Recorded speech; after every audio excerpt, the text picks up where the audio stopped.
Well, today finds me in south central Pennsylvania. I am in Fulton County, which is the county along the Maryland-Pennsylvania border, about halfway across the state.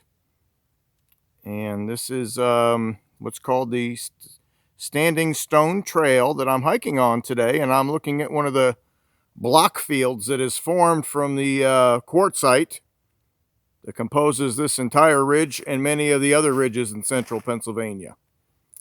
But this is barking up the right tree.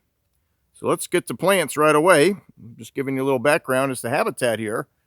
This is kind of a rocky slope, but it's also kind of cool and moist in this little ravine here. So we got a little bit of the dry site and moist site species growing in here.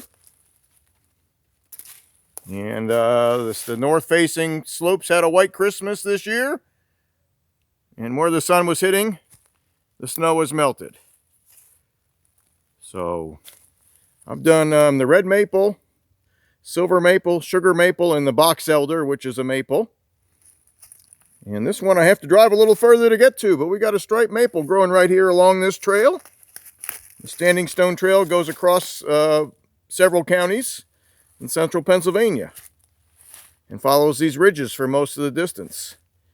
Striped maple has green stripes with some almost like a dark brown or a purple between them.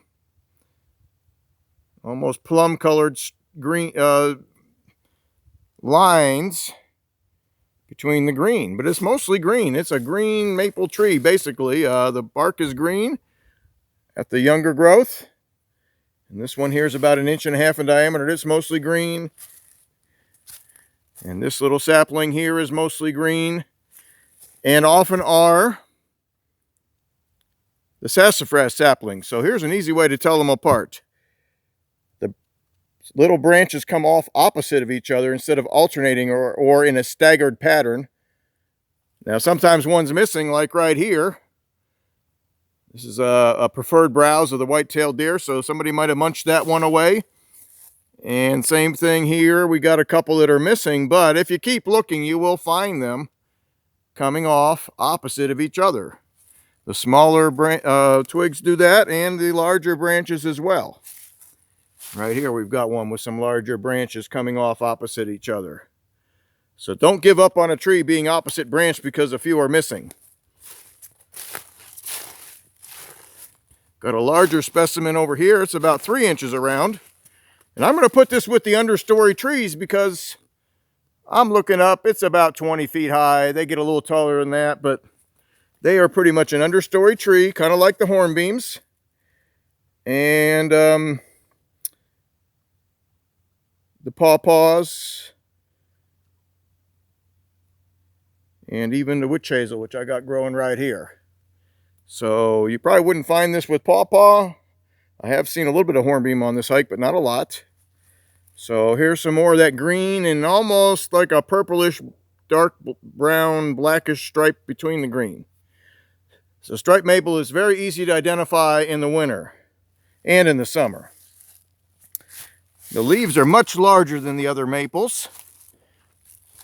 Maple leaves decay pretty quickly. I had to poke around a few minutes to find one that hadn't decayed yet. This is December 26th. I usually use coins to scale off things like nuts and leaves. Well, these guys are so big, I used a dollar bill. And that is a U.S. currency dollar bill, 5 inches long, and the leaf is at least that big. And it also has a toothed edge, which, if I'm not mistaken, none of the other maples have a toothed edge that I've videoed so far. So kind of a fine toothed edge, but it is toothed. So much larger leaves. They don't have as many big lobes off the lobes. Just basically it's called a goosefoot maple because it looks like a goosefoot with 3 lobes right there, and that's about all. And growing in a fairly moist understory here, even though we got rocks here, this little microhabitat here has actually got some water gurgling down through it, and it's a moister soil here. So this is your striped maple with its winter appearance.